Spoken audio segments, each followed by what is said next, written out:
Good morning. Good morning, my digital pathology trailblazers. Whenever you join, let me know that you're here. And in the meantime, I'm just going to check if we are live on Instagram, because we should be live. LinkedIn, YouTube, Facebook, StreamYard, and Instagram. And I see you are coming in. I see I have this little eye icon and it shows me how many of you are joining. So when you are here, let me know where you are tuning in from. I have coffee ready and I have a few updates for you. Let's start with PathVisions. Okay, we are live on Instagram, but it is waiting for me. That means that maybe there is a lag. That's okay. If you're on Instagram, just stay tuned. And if not, let's talk about PathVisions. And let me know if you're hearing me well and where you are tuning in from. Just say hi. I'm going to say hi to you as well, so that you see that the comments work. And let me know what time it is where you are tuning in from. Okay, we're live on Instagram. Technicalities at the beginning of a live stream. So PathVisions was this week. Okay, we have people. I think Anna is from Poland. And we have people from Lebanon. Amazing. Welcome, international trailblazers. PathVisions was in Orlando. What's PathVisions? PathVisions is the annual conference of the Digital Pathology Association, the DPA, and I was there, and this was amazing. I was there to support my sponsors, two main sponsors this time. That was Apridia and Muse. So because of them, I went there, and of course, I benefited from the whole conference and met many amazing people. So first, let's talk about the trends. Let's talk about the trends that I've noticed there. There are three main trends.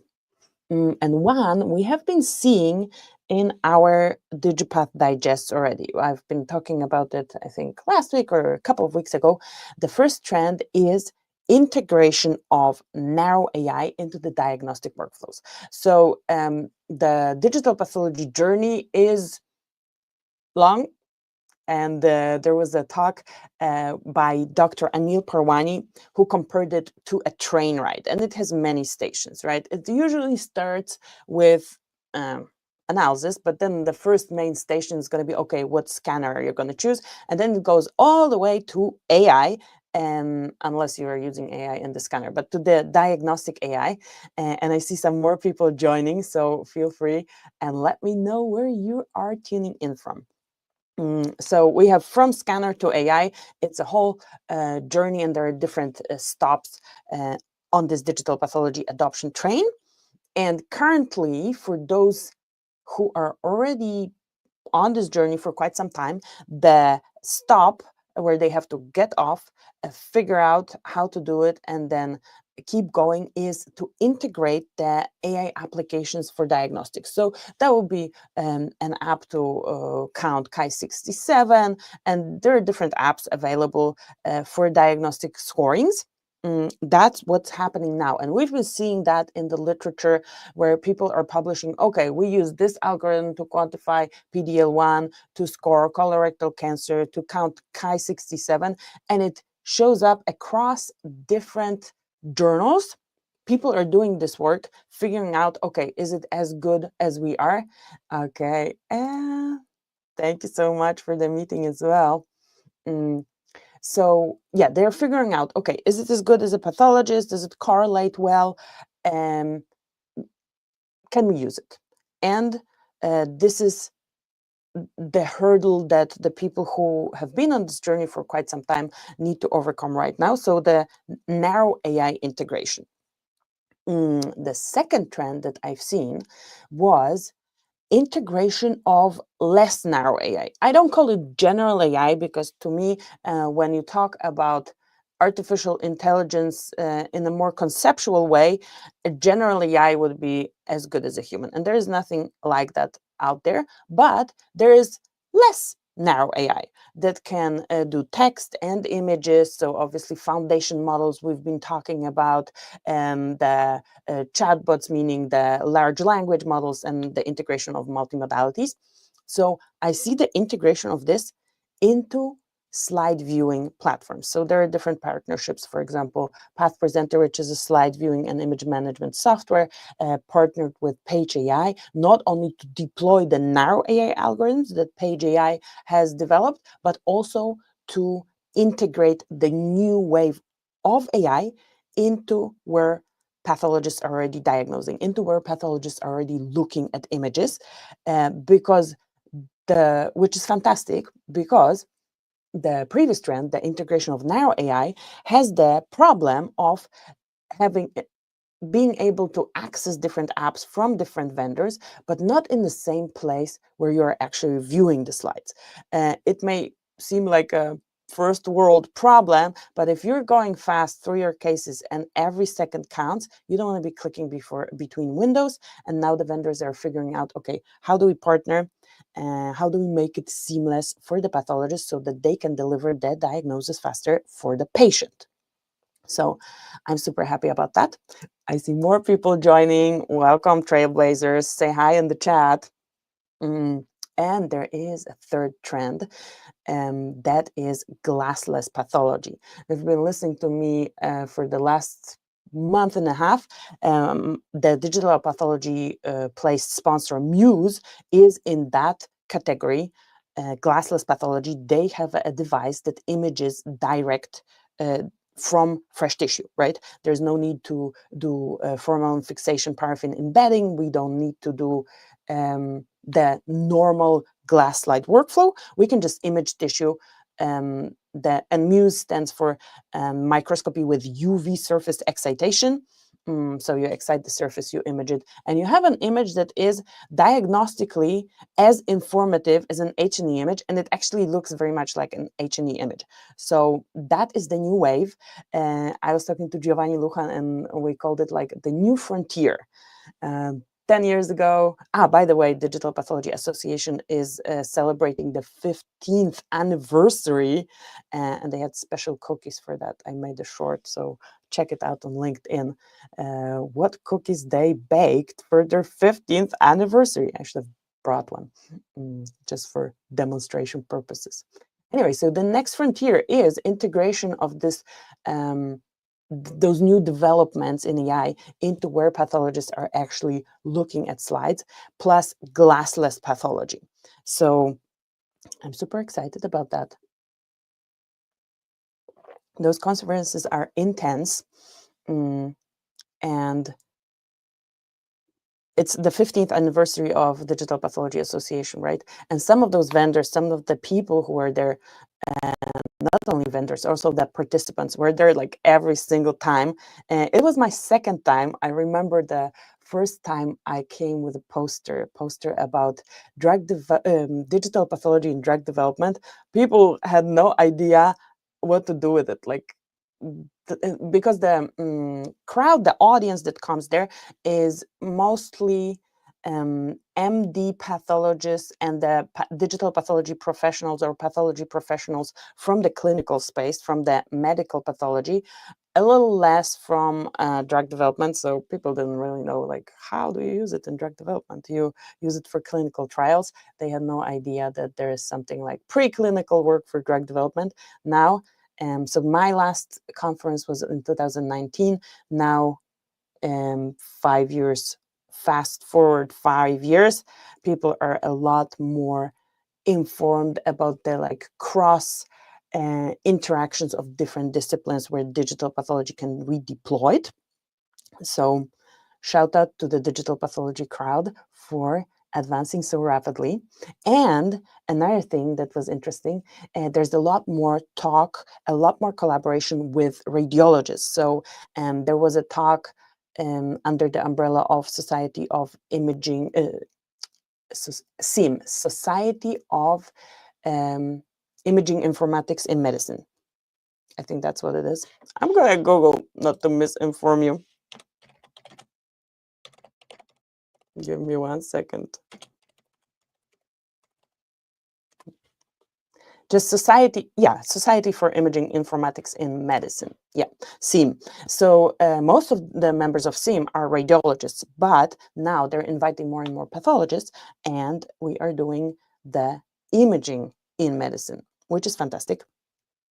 And while I am talking about the cross population of different disciplines in digital pathology, let us go to our papers today. I need to brag. I finally figured out the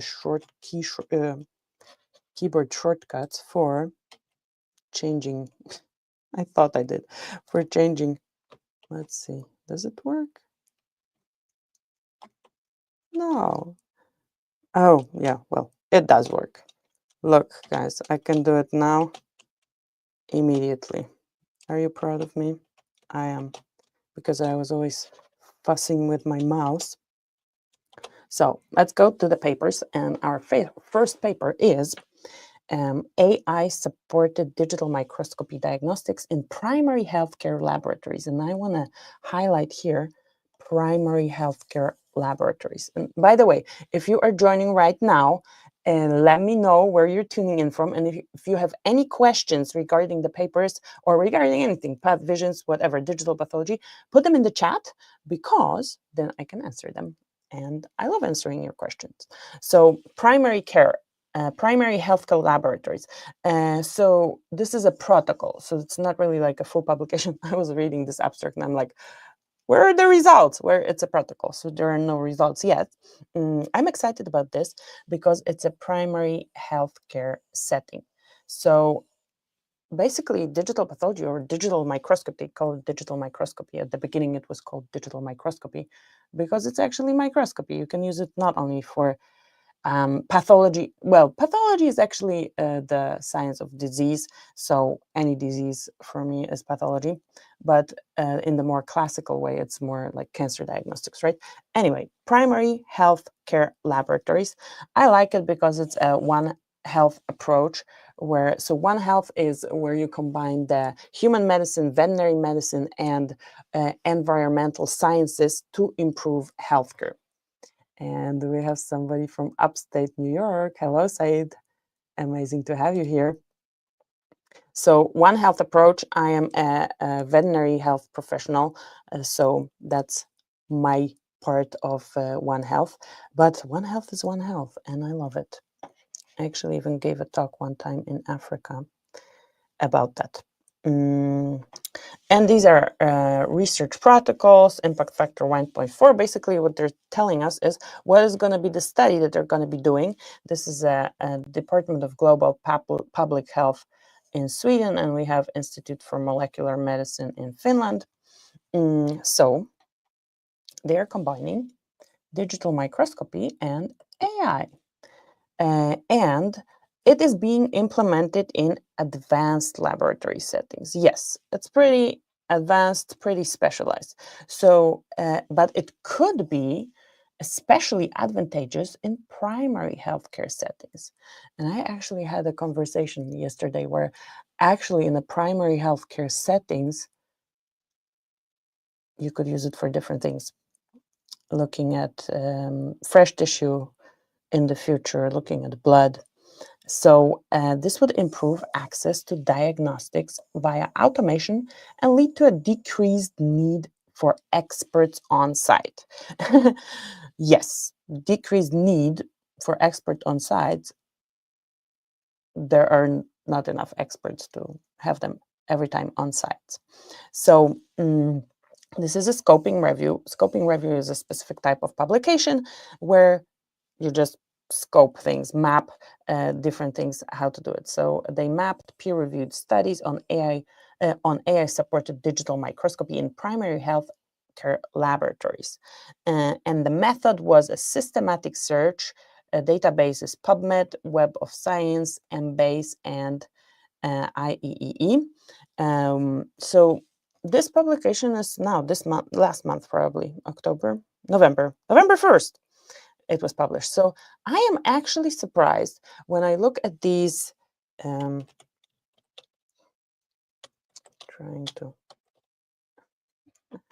shortcuts don't work that well. I was trying to see if I can. Yeah, they work. Okay, sometimes they work.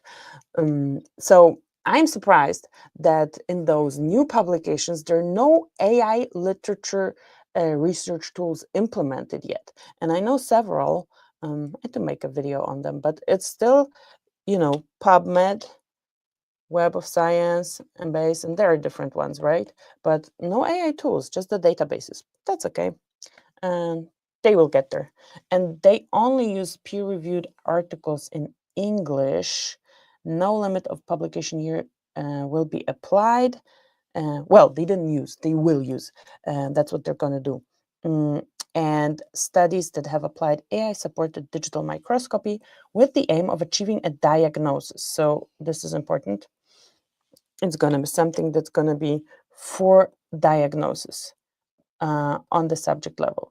And these studies must have been performed at primary healthcare laboratories, and the criteria was they did not have a pathologist on site, and they were using simple sample preparation. So currently, simple sample preparation is going to be cytology, smears, blood smears. It can be fecal smears. There is a super cool publication that also talks about One Health that we're going to discuss in a second. And I just want to say hello to Oman. Fantastic.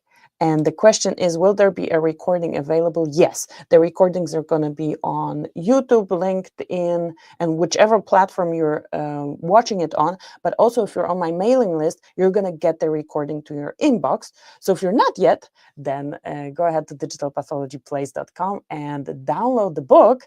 And then you're on my list and you're going to get the recording every time we have this session. So they didn't have a pathologist on site. That was the requirement. And I am very curious what they're gonna come up with. So they anticipate to identify the diseases where these novel methods could be advantageous.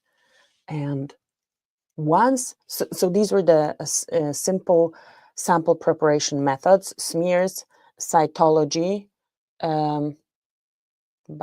I don't think so. It's not that simple. But bronchoalveolar lavage, because you need equipment, you need endoscopes.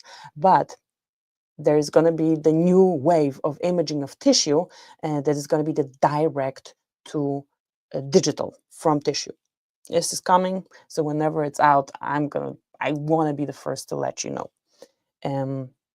But yeah, digital microscopy in primary healthcare settings. And last month was the Breast Cancer Awareness Month. So we do have a lot of breast cancer papers. This one was still, This one was still from October in histopathology, impact factor 3.9.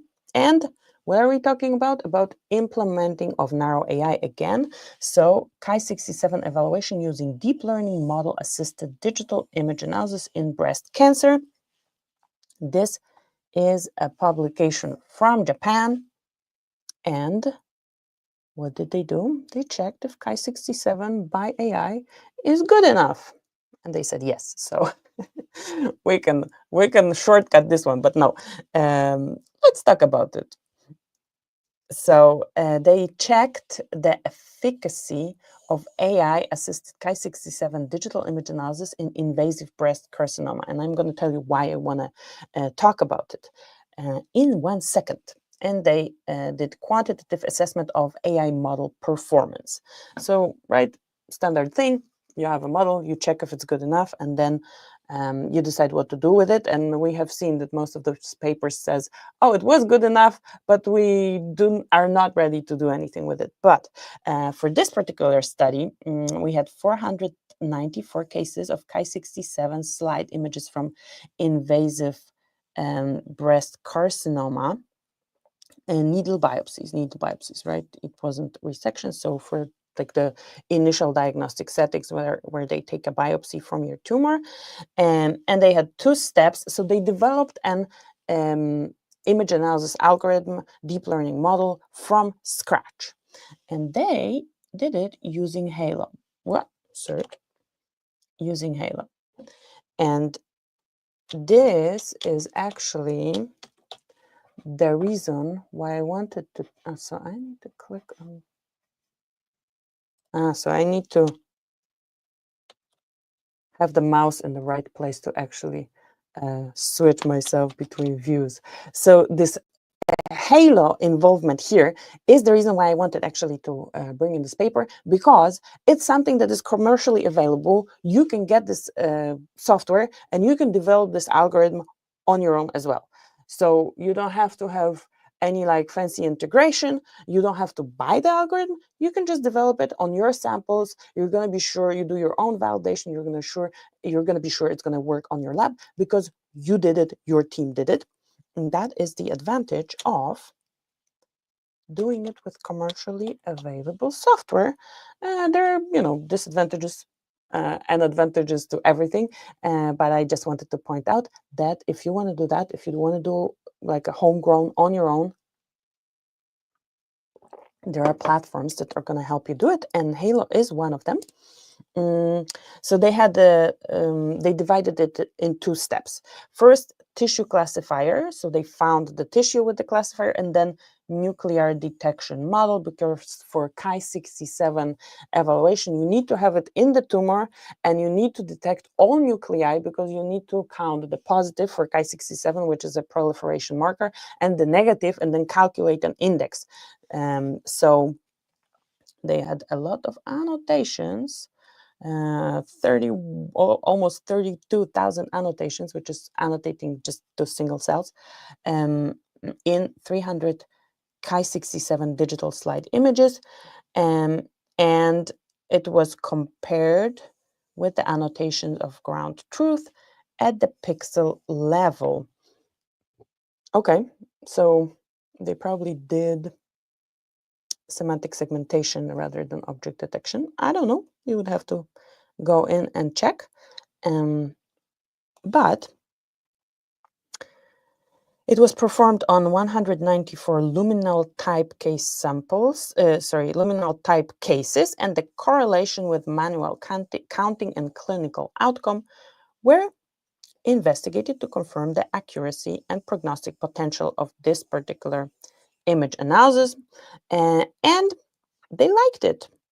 The performance was excellent. So the numbers were precision, average precision 0.85, recall 0.88 almost, and F1 score of 0.86 almost. So this is good. And high Ki-67 index cutoff, 20%. Showed significantly worse recurrence-free survival and breast cancer specific survival. So they had a specific cutoff, and above this cutoff, the survival was worse. I like it. Again, this plays into our trend of validation and using narrow AI. And then we have a publication from Radiology, because we're talking about mammographic image analysis. There was something called a multi-label artificial intelligence approach for improving breast cancer detection with mammographic images. So I'm like, okay, what is multi-label? Usually when you do classical supervised deep learning, you assign just one label to a specific class. But here they assigned multiple labels, and that helped them actually. This is from in vivo, impact factor 1.8, and the group is from Republic of Korea, and these are radiation oncology researchers and also AI researchers. So what did they do? In this study, they aimed to develop a deep learning-based artificial intelligence model that predicts the malignancy of mammographic lesions and reduces unnecessary biopsies in patients with breast cancer. So here, my question is, okay, like how can you be certain that this is good enough in terms of regulatory? Like, does it need to be an FDA cleared product if you actually want to use it as such screening tool? But regardless of the implementation, let's look at the result of the research. And their deep learning based AI was used to predict whether lesions in mammographic images are malignant. So if it would be not multi-label, but one label, you would have the mammography image, and then you would have the label malignant or benign. And that would be the pairing of labels and the training of the model. But here they had this multi-label training, similar to the diagnostic process of a radiologist. So a radiologist does not give you just, or any doctor does not just say, pathologist as well, oh, your cancer is malignant, that's it. No, they look how big it is it in the lymph nodes? And I see more people joining, so let me know where you're tuning in from. Say hi in the chat and let me know. And if you have any questions, let me know as well. So yeah, a doctor is not just going to say, oh, malignant, benign, goodbye. They will tell you more about this tumor. They will give you a full report. So they assign it multiple labels, different types and different things. So let's look at the labels that were used in this particular research setting. So they used curated breast imaging subset of digital database for screening mammography. And the data sets includes annotations for mass lesions. And the multi-label classification approach enabled the model to recognize the malignancy, so they had the information whether it's malignant or benign, and lesion attributes. And the multi-label classification model trained on both lesion shape and margin. So here are the lesions attributes that they used for this, and it was superior performance compared with models trained solely on malignancy. So we added this additional information. Okay, what is the shape of the lesion? What is the margin of the lesion? And the information about malignancy, and we had a better predictor. So, and by considering that margin and shape, the model assigned higher importance to border areas and analyzed pixels more uniformly when classifying malignant lesions. And this approach showed improved diagnostic accuracy, particularly in challenging cases. Can I remove this? The challenging cases, such as, so obviously for every diagnostic system, for every disease, there is a specific diagnostic system or diagnostic guidelines. And here the American College of Radiology Breast Imaging Reporting and Data System categories 3 and 4 are the ones that are challenging, and the breast density exceeds 50% there. And the conclusion is potential of AI is improving the diagnosis of breast cancer.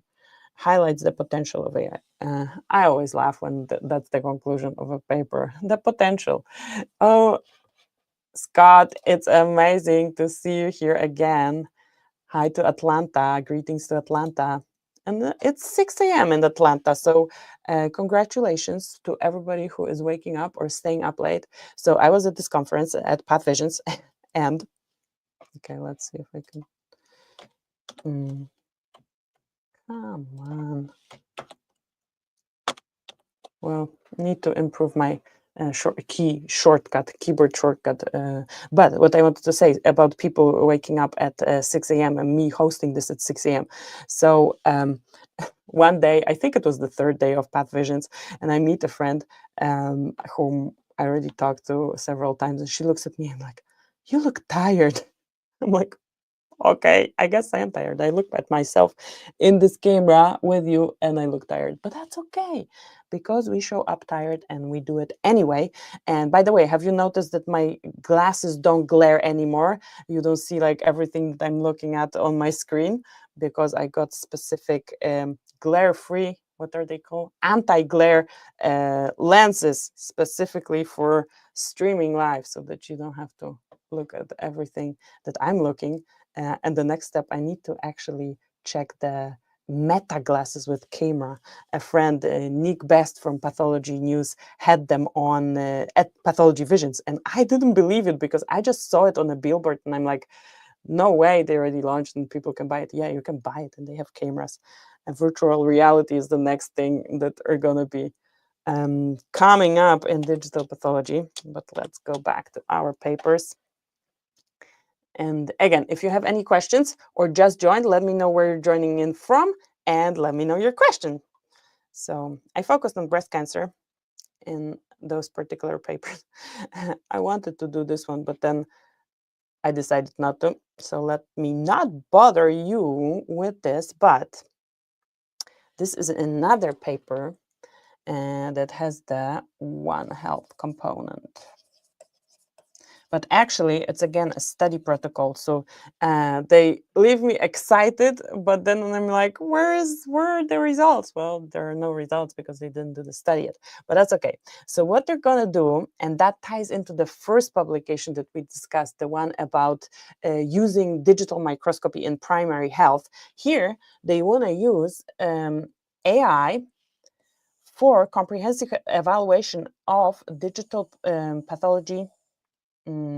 Again, they want to use it for comprehensive evaluation of an artificial intelligence-based digital pathology to monitor large-scale deworming programs against soil-transmitted helminths. So this is a study protocol published in PLOS ONE, Impact Factor 2.9. And PLOS ONE, I like PLOS ONE because